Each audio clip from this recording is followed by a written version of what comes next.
nimba uno musi urwaruka rushobora gukorana rugashigikirwa n'imihingo itandukanye tukicara tugategura ikintu nk'icyo muhejeje kubona nuko dufite amahoro. Ibyo navyo tubikesha leta y'u Burundi n'ingabo z'igihugu tukatubashimira. Tugamije guteza imbere cyane bivuye ku mutima best influencer, aba influencer mu Burundi. Mwumvise mu ijambo navuze yuko arigera bitanguje, natanguje urwo rugamba, ndagwita urugamba mugo ntukirugamba rwanje jenyene uko abandi bose baramaze kubitahura na leta nayo turashima ko yarabitahuye. Ariko twarivye amakomantere menshi atandukanye kuva kera, tukabona aba influencer bafatwa nkaho mengo n'abatandero n'abatukanyi naco bamaze. Tumaze kubibona mugo muri bihugu twatemberemo dusanga nibo bantu b'abatunzi bakomeye kandi bamamaza igihugu cabo. Niyo mpamvu mwabonye icivugo cy'umwaka wahera twavuga ati ibyiza by'iwacu umunezero wacu. Akambere nuko batahuwe, birababaje gukora ikintu ugafatwa mu kibano nkaho mengo ntaco umaze cyangwa nkaho mengo wataye indero. None ubu no munsi murabonye ko wa mbere atanye miliyoni 10, amakategori yose yagiye atwara miliyoni 2,500, 2,500, abakara gatwara miliyoni 500, miliyoni 500 na upcoming umwana mwabonye atwaye miliyoni. Ndifuza yuko Irebe FM uko muzi ko ari kinyamakuru kiriko kirakura cyane, ndazi ko abayobozi baryo n'abari muri yo bazogerageza uburyo bwose iri higano itagarukira nga mu Burundi gusa, rebe n'ijya karere dore muri East Africa. Irebe FM, radio yacu. Irebe FM, umunezero wacu. Irebe FM, Irebe FM, megahertz 91 n'ibice 4. Nitwa Vyarimana Auguste, ariko benshi banzika kuri Auguste Burundi, umurimvyi w'indimbo z'akaranga. Kanasaza ko igihugu ciwe c'amavukiro cyo cy'u Burundi, abamvuka mu ntara ya Butanyerera, ariko nkaba natsindaro muri leta zunze ubumwe za Amerika. Hamaze amezi 3 ngaha naje gutegura igikorwa citwa Irebe Best Influencer Award, kabiheze uno mwanya turiko. Rino higanwa risigura kwanza amahoro mu gihugu cacu, ko murazi neza ko ata mahoro nta kintu kimwe cyobaho.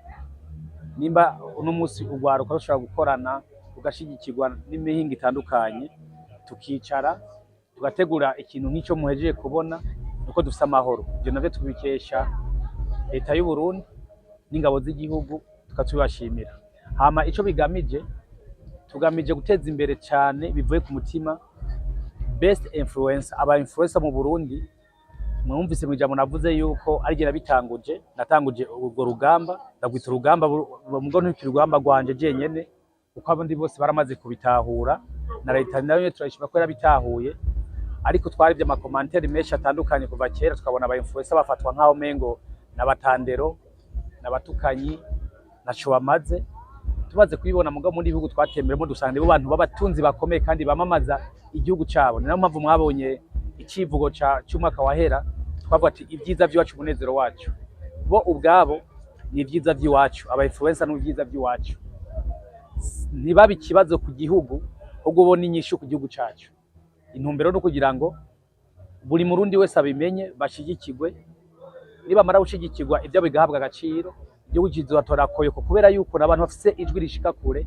Iyo bariko baravuga ikintu runaka cyangwa se bakayira ama poste runaka bishika kure. Mu gihe natwe twifuza ko igihugu cyacu cy'u Burundi cyamamagara mu makungu, nta bandi dufise nta yindi nzira usivye mu influencer. Akambere nuko batahuwe, birababaje gukora ikintu ugafatwa mu kibano nkaho mengo ntaco umaze cyangwa nkaho mengo wataye indero.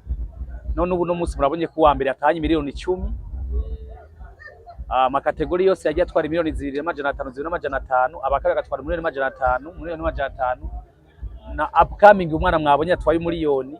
Bijya bibatera intege. Hama igihugu nacako akunguko kambere uko aya ma image mwana twafashe turyohewe turi mu bintu nkibi arashika kure kwisi yose. Uno mwanya biroroshe gutanga message kwisi, baramenya tu Burundi burahanaha. Turiko tugerageza kugira ngo dukureho ca ceyi twasanze twarambaye. Nukuvuga jewe nawe n'abandi dushobora kwikora ko ca ceyi cyuko barondeye Burundi babumenya mu ntambara, bakabumenya mu magogwa, bakavuga ngo mu nzara, kandi ubu twarateye intambwe turi mu bindi. Ibi rero igihugu kivyungukiramo cyane. Mwana abonye ko ubuheze nyine cyo umukuru w'igihugu ko yatumye ko abainfluencer bose akabumviriza akabaha ijambo, kandi yavuze neza yuko yasanze ko arugwaruka rufise kazoza murigo, kandi ako kazoza kazogira n'akamaro igihugu cyacu ciza cy'u Burundi. Inyungu nimva ko ariyo kuri bo no ku gihugu no mu kibano. Twahamagara kugitabira, dushimira abagitabira ubwa mbere n'ubwa kabiri n'ubwa gatatu rizoba n'ubwa kane, tubasaba kugitabira na cyane cyane kugira kwefuansa ibintu bidatitura imico n'akaranga byacu, bisigura yuko icyo gihe uno mwanya nibabona amafoto amavideo y'ivyabaye, uwabaye wa mbere uwabaye wa kabiri, bazokwigira ko kugira ngo bamenye ko bo kwitwara mu mwaka uza nabo bashobore kugitabira, kandi tubifuje amahirwe tuzona bakira bivuye ku mutima. Abantu bereye ngaho nkuko twabivuze muri conference ubwa mbere bisa n'ibyahereye ngaho kuba nakabaca umugani ngo aya mbere baramena, ariko uno munsi hariho staff team izobakurikirana mu kuja kudodora. No kuvuga ko uno munsi bari mu maboko ya RB FM, muko muzi ko iri higanwa ryatunganijwe na RB FM bwa cyiyumviro icyagiye nka Auguste Burundi. Rero turafise imigambi yo kubakurikirana no kubana yatubereka inzira nk'ikinyamakuru kiyemeje guteza imbere igihugu cyangwa se gutatitura imico n'akaranga, tubadodora hirya no hino ngira ngo ibindi muzogenda bimenyeshwa cyangwa n'amafoto cyangwa muhamagagwe muri conference kugirwa muti kino cyagezwe ko cya kino cyase. Ariko novuga ko uwo ari kubaherekeza mu rugendo twabatanguriye kugira ngo tuvuze ko tuzobaha ibyo bakeneye, ariko tuzofasha kugira ngo turabe neza ko indoto twafise ko zoshika. Kamo twite leta no kubandanya ishikira urwaruka mukurikira bikora, na cyane cyane gushikira ibikorwa mvabwenge. Haro n'ijambo akunda kuvuga ngo utugenegene, nibaza ko iryo jambo ryohera tukavuga ko ari ibikorwa mvabwenge, kubera yuko kubona umujene yumvira ikintu akagikora kikamuzanira amahera, kigatunga umuryango, kigatunga mu kibano, kigateza imbere igihugu, kacu kiti tugenegene, sinumva ko ijambo rishimishije. Novuga ko ari ugushikira urugwaruka rwose aruva rukagera rufise ibikorwa mvabwenge, ariko kandi dusanzwe turi kwibera kuko twizira umusugarwa kuko yarashigikirwa, ariko ico gisata cy'ibikorwa mvabwenge kibanda yishitwaho gusumba. Aba influencer bafise uburyo bwinshi bakoramo nk'ama publicité. Hano twagiye turatembera, urashaka kubona nko dufate nko muri Amerika, umuntu ajaga kubitinga umuwundi kwibaza amengo ni filime cyangwa se ibintu bive ku mutima, ugasanga ashaka gutanga message. Nibaza ko tudatituye cyane ngo cyangwa twinjire mu byo bo bari kubarubaka. Nibaza ko buri murundi wese arazi ikizira tuhigira ikizira, ikitazira tubandanye tugikuramo inyungu, kubera ko ninaza kwinjira muri ma detail yavyo nza gusanga twokora ikiganiro kirenza amasaha 2 cyangwa 3. Ariko nibaza ko buri murundi cyangwa murundi kazi azi ikizira n'ikitazira.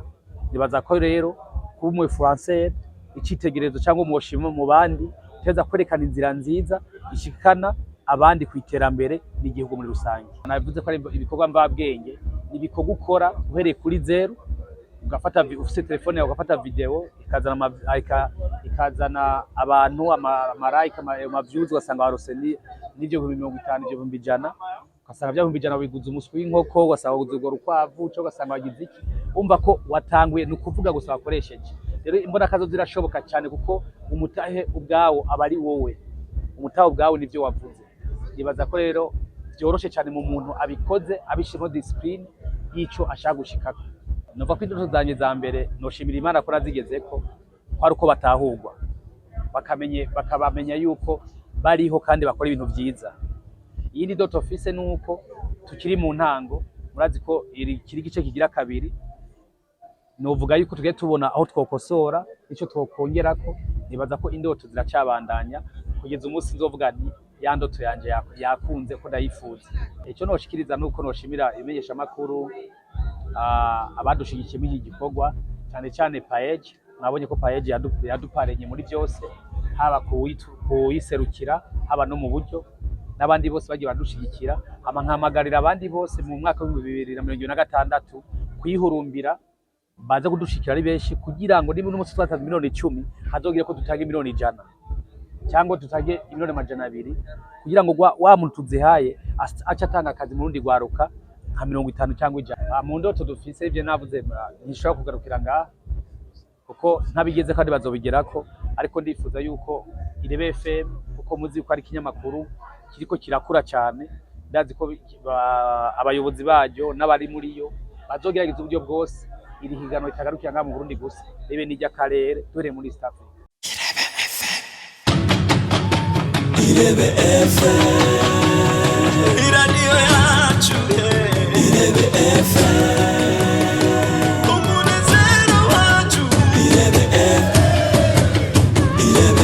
FM, Irebe FM, megahertz 91.4.